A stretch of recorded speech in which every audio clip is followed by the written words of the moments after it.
आज का टॉपिक है हमारा कि हमारी स्किन की डेली रूटीन में मैं ये चाह रही थी कि आप बहुत सारे सीरम्स और बहुत सारी क्रीम्स यूज़ करें ना करें वो तो आपकी अपनी चॉइस पे है, लेकिन जो दो इम्पॉर्टेंट आपकी चीज़ें वो आपकी डेली रूटीन में लाजमी होनी चाहिए। एक है आपका अच्छा सा मॉइस्चराइज़र और दूसरा सन ब्लॉक। तो आज मॉइस्चराइज़र के बारे में हम बात करेंगे। अक्सर लोग यूज़ करते भी हैं, लेकिन उनको ये नहीं पता होता कि अच्छे मॉइस्चराइज़र में क्या क्वालिटी होनी चाहिए, उसके अंदर क्या-क्या इंग्रीडिएंट्स होने चाहिए। तो मैं नहीं समझती कि एक मॉइस्चराइज़र चूज़ करने के लिए आपको डर्मेटोलॉजिस्ट की कंसल्टेशन की ज़रूरत है। आप अच्छे डर्मेटोलॉजिस्ट की वीडियो देख के भी देख सकते हैं कि कौन-सा मॉइस्चराइज़र आपके लिए बेस्ट रहेगा। तो मैं आज वही बताने जा रही हूँ कि इसके अंदर क्या-क्या इंग्रीडिएंट्स हैं जो ज़रूरी हैं। फर्स्ट ऑफ ऑल आपने अपनी स्किन को देखना है कि वो ऑयली है या ड्राई। दूसरा आपने ये देखना है कि एक अच्छे मॉइस्चराइज़र में एक हिमिक्टेंट होना चाहिए। हिमिक्टेंट वो चीज़ है जो ज़्यादा से ज़्यादा पानी अब्ज़ॉर्ब करता है, जिसमें एक आपका हियालुरोनिक एसिड आता है और एक ग्लिसरीन आता है। तो इन 2 चीज़ों में या तो ये दोनों होनी चाहिए या फिर इन दोनों में एक जो है वो लाज़मी आपके मॉइस्चराइज़र में होना चाहिए। एक और इम्पॉर्टेंट इंग्रेडिएंट आपके मॉइस्चराइज़र में ये जो है ऑल स्किन टाइप्स के लिए है सीरामाइड। सीरामाइड होता क्या है, क्या चीज़ है ये? सीरामाइड जो है वो इज़ बेसिकली आप कह सकते हैं कि हमारी जो जिल्द है, जो एपिडर्मिस है, वो प्रोटीन और फैट से बनी हुई होती है। प्रोटीन आप यूँ समझिए कि ब्रिक्स होते हैं और उसके अंदर जो ग्लोब्यूल्स होते हैं वो फैट के हुए होते हैं। तो ये एक सीलिंग इफेक्ट देता है। फैट जो है वो सीरामाइड भी हो सकता है, वो फैटी एसिड एंड कोलेस्ट्रॉल हो सकता है, लेकिन जो 50% है वो आपका सीरामाइड ही होता है।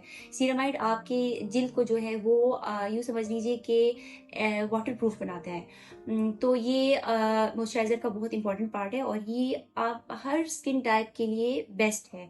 सीरामाइड का होना बहुत ज़रूरी है आपके मॉइस्चराइज़र में, तो मेक श्योर कि आपके मॉइस्चराइज़र में सीरामाइड भी ज़रूर हो। अगर आपकी स्किन ऑयली है तो आपके मॉइस्चराइज़र के अंदर जो है वो नाइसिनामाइड होना चाहिए और जेल बेस्ड आपका मॉइस्चराइज़र होना चाहिए। नाइसिनामाइड क्या करता है कि वो सीबम प्रोडक्शन को कंट्रोल करता है। तो आपकी जिल्द की जो ऑयलीनेस है वो ज़रा कंट्रोल हो जाएगी और अगर आपकी जिल्द जो है वो ड्राई है तो आपके मॉइस्चराइज़र के अंदर इमोलिएंट होनी चाहिए या शिया बटर कीटार या प्लांट ऑयल में से कोई एक आध चीज़ होनी चाहिए।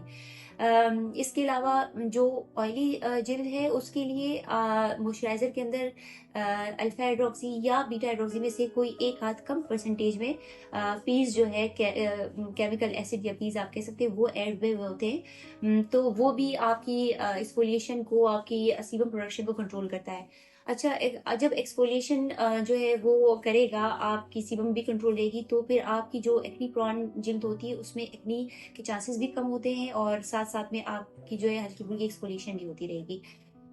फिर तीसरी टाइप की स्किन आती है जिसको हम सेंसिटिव स्किन कहते हैं। सेंसिटिव स्किन में के लिए आपने जस्ट 2 चीज़ें देखनी होती है। एक आपने ये देखना है कि आपका मॉइस्चराइज़र जो है वो हाइपो एलर्जिक उसके ऊपर लिखा होना चाहिए।